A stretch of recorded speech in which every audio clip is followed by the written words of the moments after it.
So, Mr. Suman, let's begin with your journey, the inception. Uh, IT, ITES, there are lots more that's added to your product portfolio. So, could you just walk us through this journey from the time you started till now? So we have started this organization in 2009, Right, and till 2010 we have been doing the core IT and ITS services. But that was not our objective to deliver what was in demand, but we were also looking for future opportunities, what is upcoming and what is that's going to be in the demand in future. right, So around 2010, we realized that there is a demand for content moderation and trust and safety, which was upcoming, and there were very few people who were doing it in the industry, and it was not very organized as well.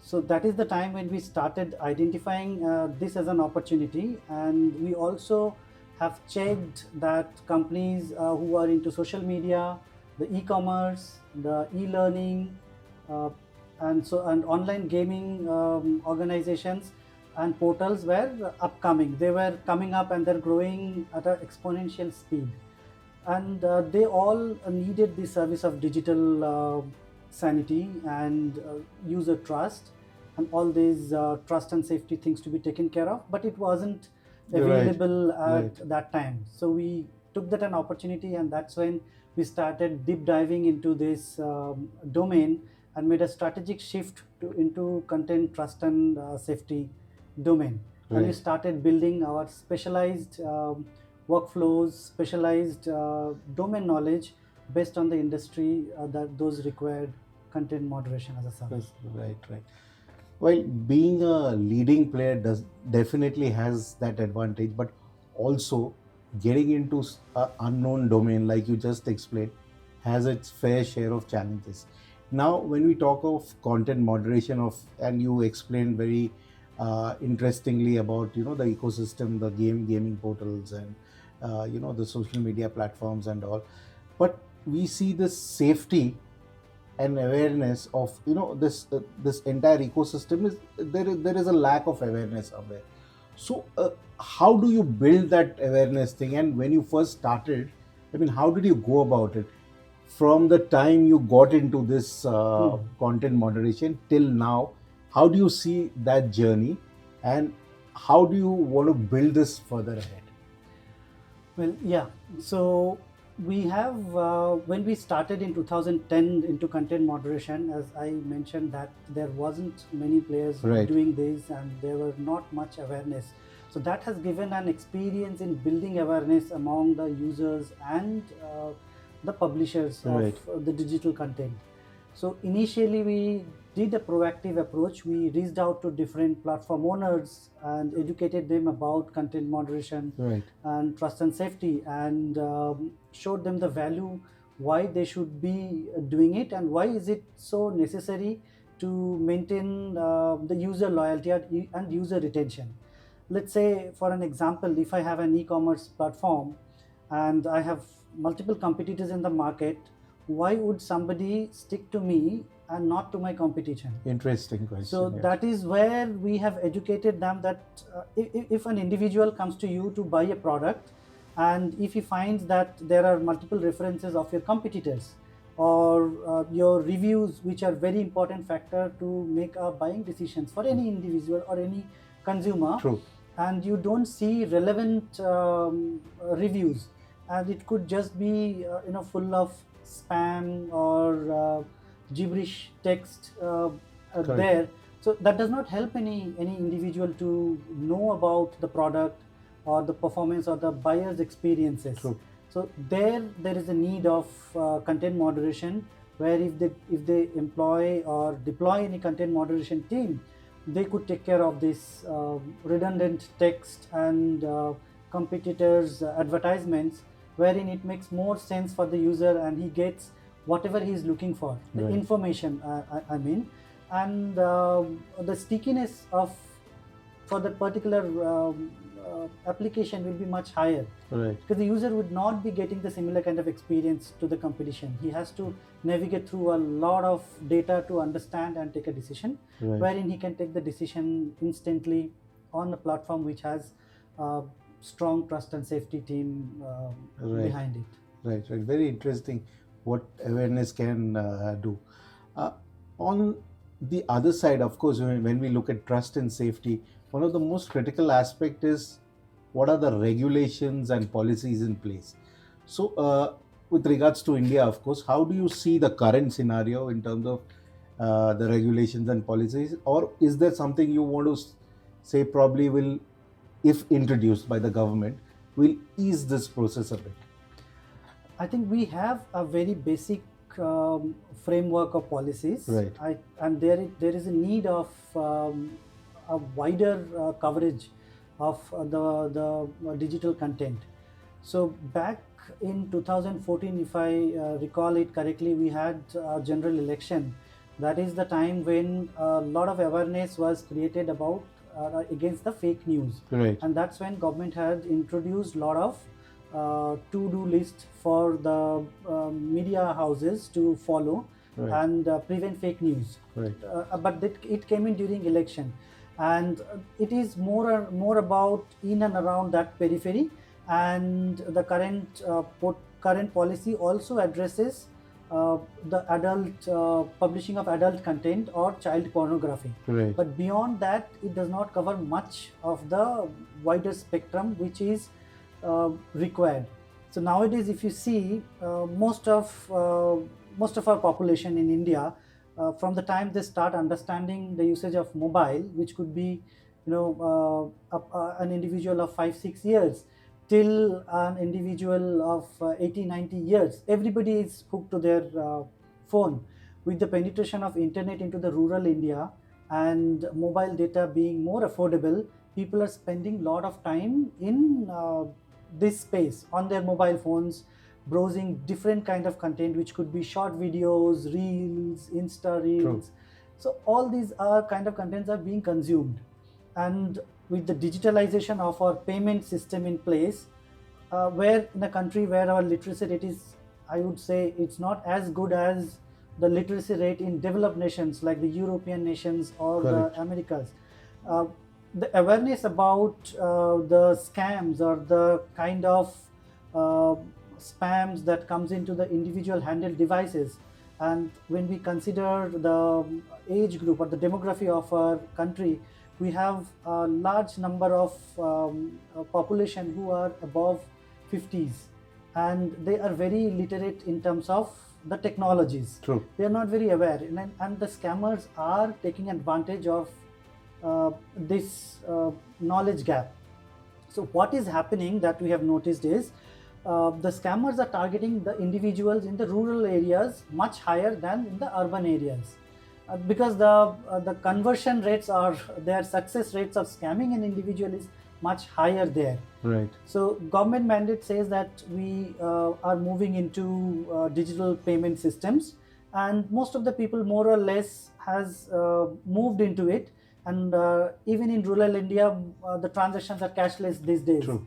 People do not understand well that a QR code can be used for multiple purposes. It can also contain an address, it can scan somebody's bank account, and also it can allow unauthorized installation of malwares onto your devices. Right. This knowledge gap is missing.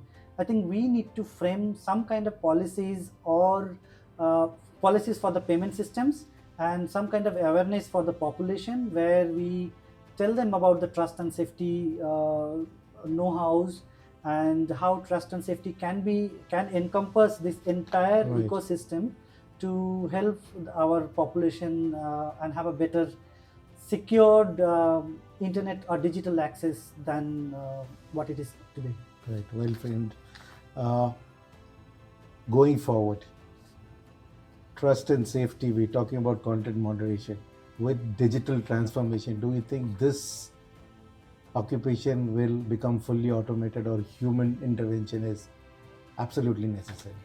This is a very good questions, and this is one of the questions which I hear very often.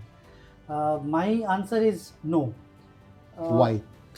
AI cannot replace human beings Right. in terms of content moderation. So today, if we see, AI is being used to counter trust and safety. That is true, but at the same time, it is also true that scammers are also leveraging this AI to spread their area of play, I would say. So what they're doing is they're amplifying their reach Right.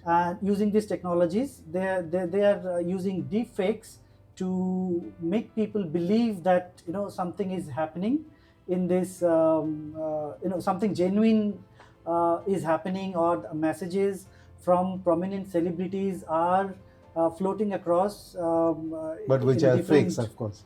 yes, in which are fake. Yeah. But to a common user, as I said, our demography uh, is You quite can easily fool yeah, them. easily fool them.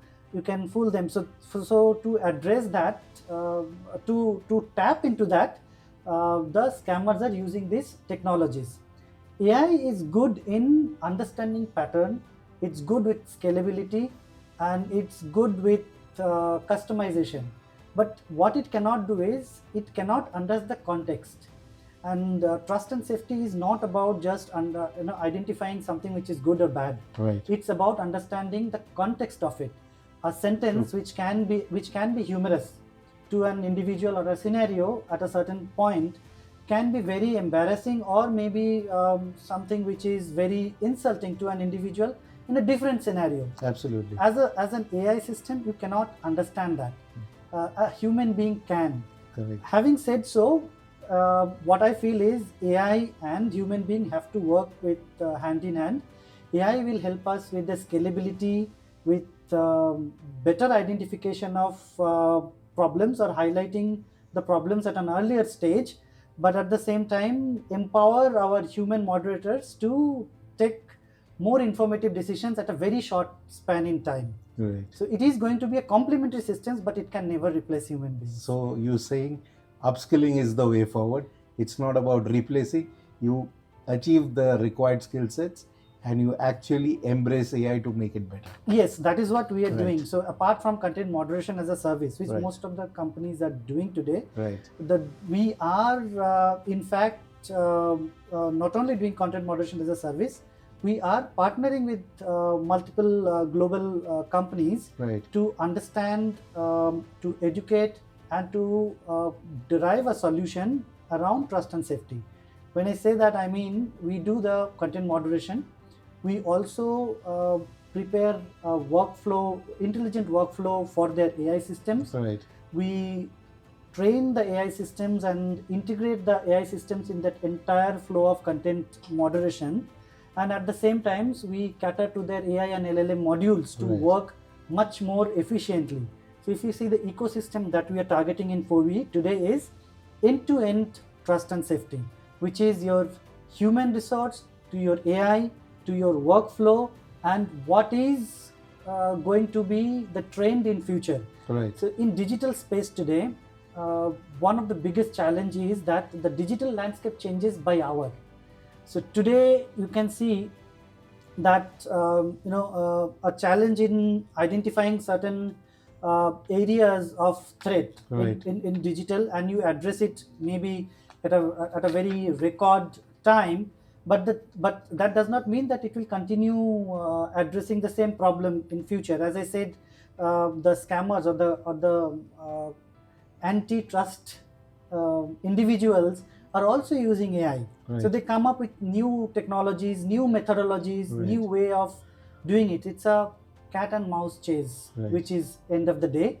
And always we need to understand that we know where the scammers are today, or the users are using their platforms and where they are today. Right. We need to, as a trust and safety company, we need to understand where your scammers will be tomorrow. Only then you can make your systems efficient, your automation more efficient to address this when the time comes. Right. So this is something which changes, and it's very dynamic in trust and safety domain. and being one of the early leaders into trust and safety industry, this is something which we have mastered and helping Right. our Right. clients to address their scenarios well in time. Right, right. Fantastic. So you have a strategy in place and a clear goal. What's the way forward? Suman, let's move from the serious discussion to a very light-hearted rapid fire round, if you are okay with it. Yes, absolutely. Sure. So let me ask you a few questions. You can either answer in one word or a brief one line or a phrase. Sure. Right. A tech innovation you're most excited about in the online trust and safety place. Um, Context enabled AI. So, what I mean is the AI which will understand the context of the conversation. Right. Wonderful. One myth about content moderation you'd love to bust right now. People think content moderation is just deleting bad content, but it is not. It is a methodology, or it is something beyond that, wherein we bring in the trust and retain users for an application. Right. What's harder to moderate, the internet or office WhatsApp group?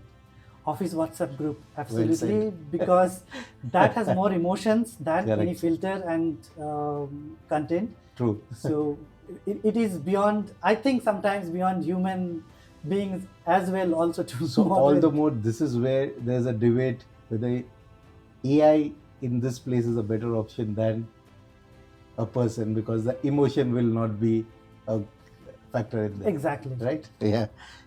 If you had to describe the future of online content moderation in one word, what would it be and why? It's collaborative. I would, as I said, AI and human beings needs to work in a collaboration to address this area. Right. And I say so because this is a little longer than one line. So I say so because with AI coming into picture, the scale of content creation or the digital content is growing at a very high speed. Right. It's not possible for individuals to monitor and manage this. So we would need a solution which is scalable, which can also match with the speed of content creation. Right. There are billions of content which is created every day. We at Foiwe moderate approximately 5 million content every day. Fabulous. So you can understand, and that's a very minuscule fraction of the total content generated by users across the internet. So to match that, we cannot have that many workforce. We need AI to True. address the scales, wherein human beings should work on instructing the AIs, training the AIs, calibrating the AIs to address this, the new trends, the to design new countermeasures to new scams, new spams. This is where I feel that both should work complementary to each other and together. Right. To make this trust and safety more reliable, user friendly, and digital space more safe for people of all the ages. Fabulous. Suman, on that note, wonderful insights. Thank you for sharing those with us on ETH Insights. It was a pleasure talking to you. Same here. Thank you.